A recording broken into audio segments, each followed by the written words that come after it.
Minuteman, citizen nation exchange their civilian suits for battle gear of a soldier for 2 weeks each summer. The combat training they receive is one of America's strongest against aggression.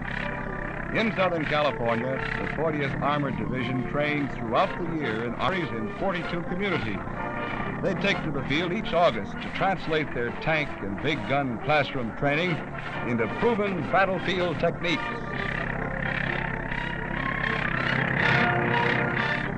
Since man first banded together to protect himself against marauding beasts of prehistoric times, the fighting man has been indoctrinated with a soldier's first command: take care of the weapon from whence your strength is drawn. Learn to use it properly. Spare no effort to ensure that it functions perfectly when needed. In the 40th Armored Division, that weapon is the tank.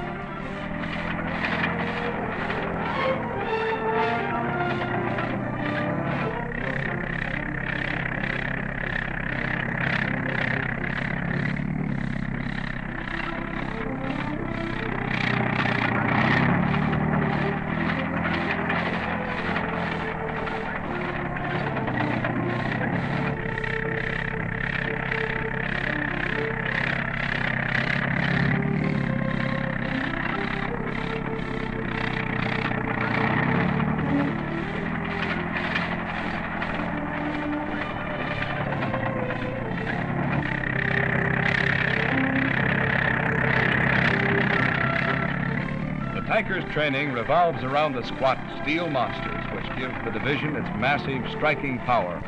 Whether their assignment be that of a cook, supply specialist, or tank driver, every one of the thousands of men and officers of the 40th have but one goal: to keep these powerful weapons rolling, to achieve the perfect teamwork so vital to success in battle.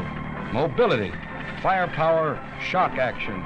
Those are the tank's triple role, as exemplified by the Minutemen in armor of the California National Guard's 40th Armored Division. But first things come first, and when the Guardsmen arrive at the military reservation for the annual field training, setting up camp receives top priority the first day.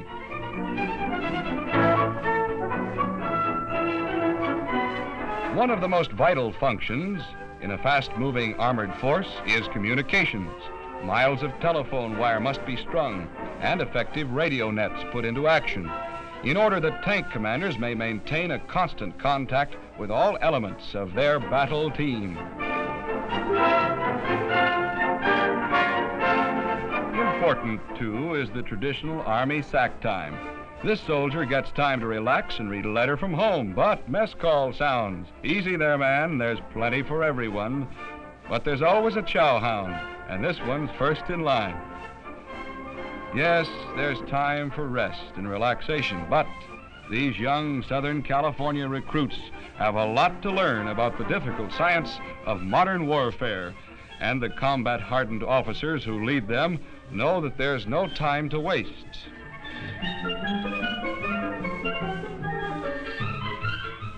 These officers also know that there's only one place to start: at the beginning. The basic tool of every soldier, no matter what his job, is the Army rifle. And until its use becomes as natural to him as sleeping or breathing, there'll be no let-up.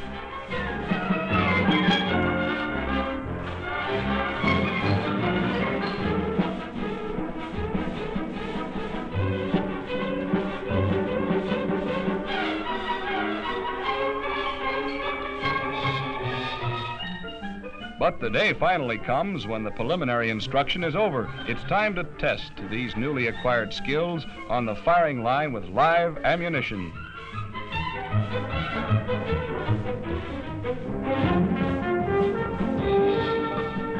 Safety precautions are double-checked, last-minute range instructions given, and the command "Commence firing" starts a new phase of guard training. A clean miss, signified by a waving red flag, dubbed Maggie's Drawers. This flag necessitates a change in shooting stance.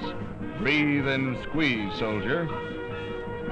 From individual training to the tanker's triple role mobility, firepower, shock, the rolling hills of California, which once knew the quiet step of peace-loving Spanish padres, now reverberates to the thunder of heavy tank guns as the 40th puts its gunners through firing tests.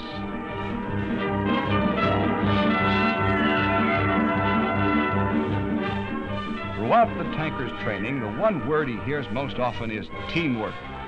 Gunner, driver, ammunition passers, and tank commander must merge their separate duties into a smoothly operating team. The professional soldier spends months, yes, even years, in acquiring the highly technical knowledge of modern armored combat. For the guardsman, these years of training must be condensed into his weekly training periods at hometown armories and the all-too-brief summer sessions of field training.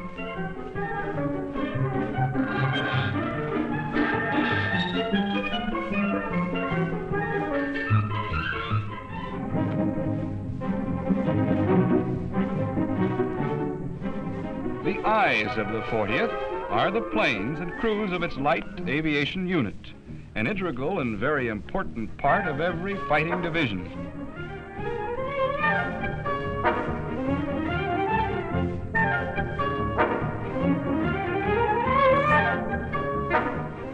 The division's big guns can hurl their high explosive shells deep into enemy territory, but only through the eyes of the pilots can the results be noted and proper corrections in firing data be made.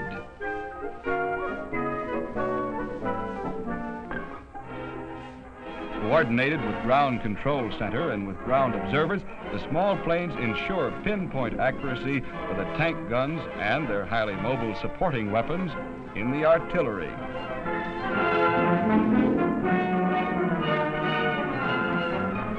Yes, it's a complicated job, delivering a specified type of explosive or chemical onto an invisible target many miles away.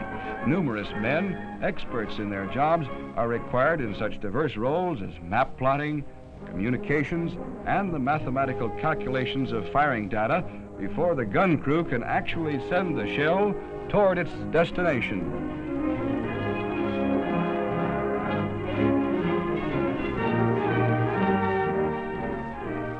And so a busy day of training ends, as men of the division, already suntanned and hardened by their days in the field, head back to camp for a cooling shower, a double serving of excellent Army chow, then time for relaxation.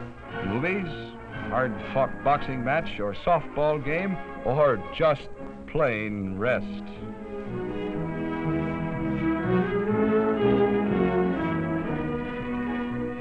As a part of the California National Guard, the 40th constitutes a vital element of the nation's defense organization. General Eaton, division commander, accompanies Major General William Dean, most famous prisoner of war in the recent Korean conflict, while the general inspects training efficiency, food, and quarters to ensure that they meet the Army's high standards.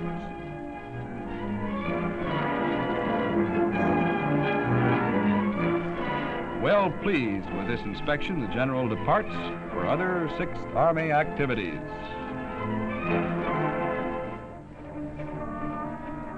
Success on the battlefield hinges on teamwork, and while the tank is an armored division's strong right arm, it still must depend on the courage, the tenacity of its infantry fighters for final victory.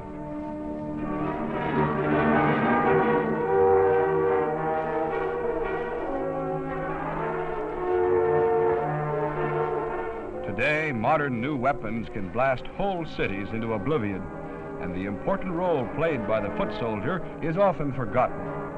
But it's the man on the ground who has always clinched the final victory.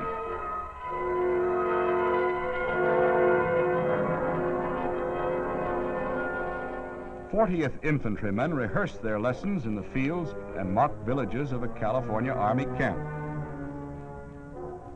After their trial runs are letter perfect, they'll go on to advanced training, working in close support of their tanker comrades.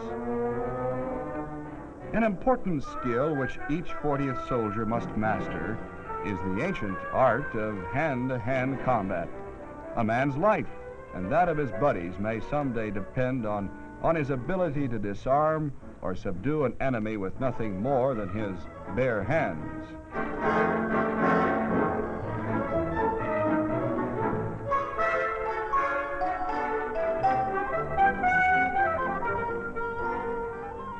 After an experienced instructor has presented a dramatic demonstration of unarmed attack and defense, he calls on his enthusiastic students to pit their own agility against that of their teacher.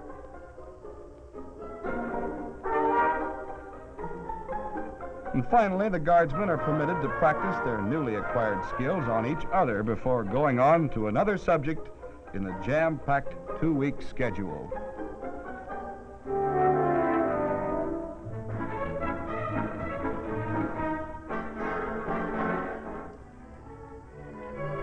Every Army division must depend on its assigned aircraft for a great number of vital chores in addition to artillery observations. These small but capable planes are designed to land and take off on tiny, hastily built airstrips in normally inaccessible areas. The light planes and their pilots may be called on short notice to deliver urgently needed equipment to remote areas of the command, to serve as messengers, or to string telephone lines across impassable terrain. Plane maintenance crews also come in for their share of the work as they labor to keep the sturdy L-19s operating at peak efficiency.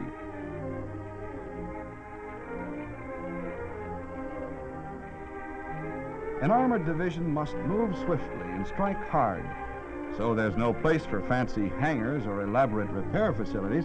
The mechanics perform their functions in the open, with the wing of a plane shielding them from the hot California sun.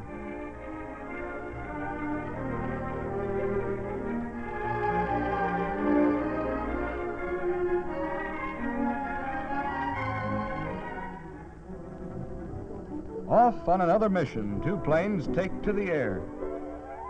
Once airborne, the rolling hills of the Central California Military Reservation falls away beneath them. Once a part of the ranch domain of William Randolph Hearst, Hunter Liggett Military Reservation is regarded as one of the finest natural training areas in this country.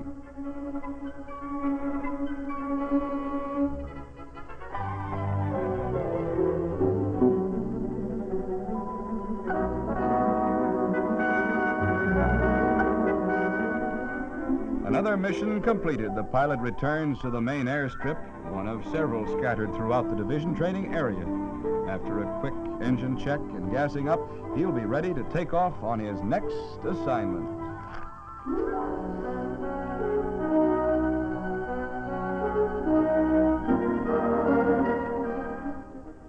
Always a highlight of the 40th summer encampment is the weapons demonstration, when troops of the entire division witness a dramatic display of armor's massive firepower. Seated on a hillside, the men watch as combat-experienced veterans fire each weapon, from the .45 caliber automatic pistol to the huge 155 millimeter self-propelled howitzers.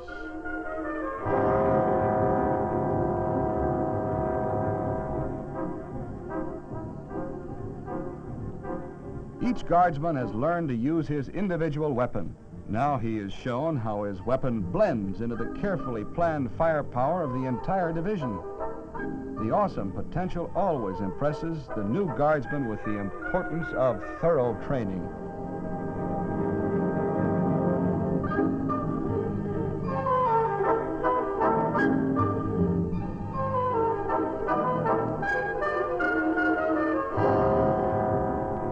Targets on the opposite side of the valley are pulverized under tons of high explosives hurled from the 40th's big guns.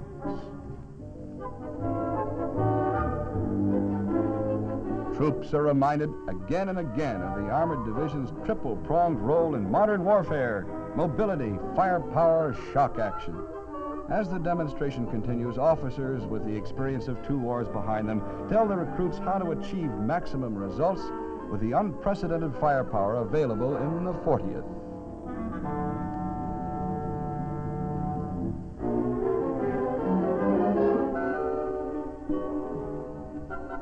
Although the tanker's primary role is to destroy the enemy in front of him, he must also guard against attack from another direction, the sky. In today's Army, anti-aircraft weapons and crews have assumed a new importance. These anti-aircraft gunners receive final instructions and then prepare their rapid-fire weapons for action. The Quad 50s, as they're commonly called, are ready to throw a hail of lead.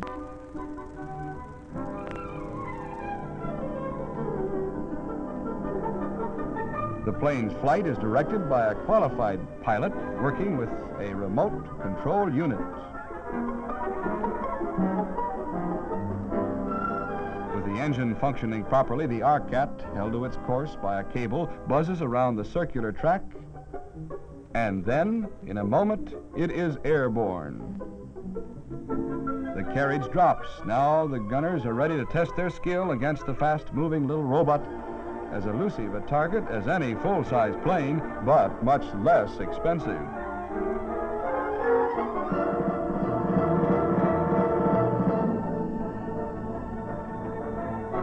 The ground pilot skillfully maneuvers the RCAT through all the evasive actions of an actual fighter plane with this tiny device.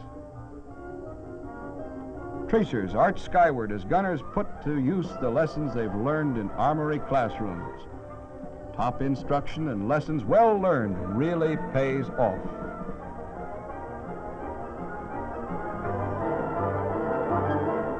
One of the Quad 50s quickly scores a hit.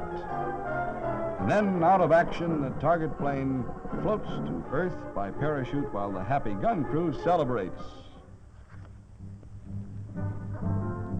Always a highlight of the 40th summer encampment is Governor's Day, when the Commander-in-Chief of all of California's military forces arrives to inspect the division as it marches in review.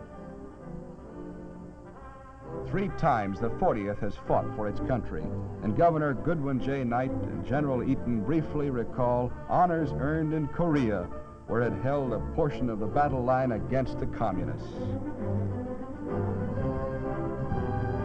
The colorful ceremony begins with the Army's traditional trooping the line. The governor and high-ranking officers drive slowly along the formation of troops and heavy armored equipment, and each of the division's 111 companies and batteries dip their guidons in salute to their commanders.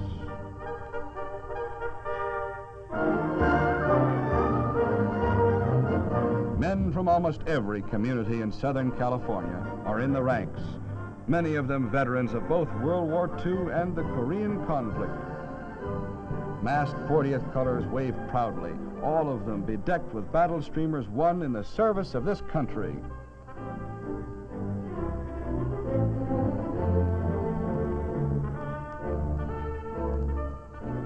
The ceremony takes on a festive air, too, as families and friends of the National Guardsmen fill the bleachers to watch and listen proudly, while Governor Knight and General Eaton congratulate the citizen soldiers for their accomplishments.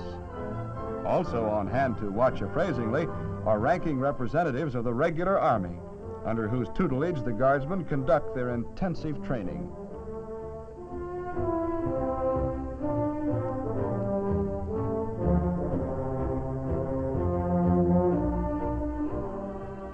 As a spectacular climax to the day's events, the division marches, company by company, past the official reviewing stand, and Governor Knight and his staff accept the salutes.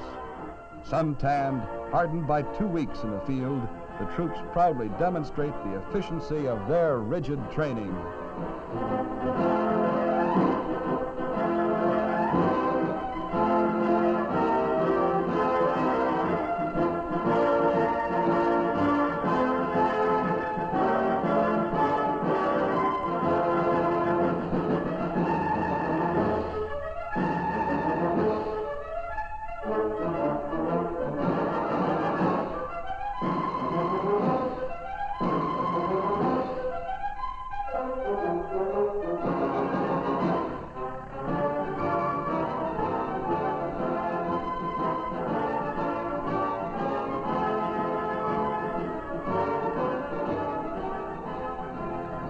After the marching troops have moved past the stands, the 40th displays its armored might.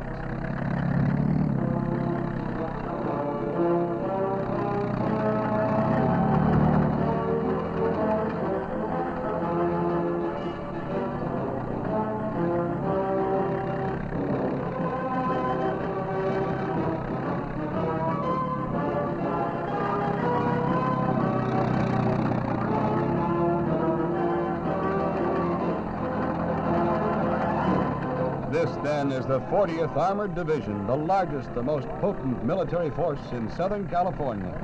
Civilians in peace, soldiers in war, their contributions to the national security have been and always will be a glorious tradition. They are...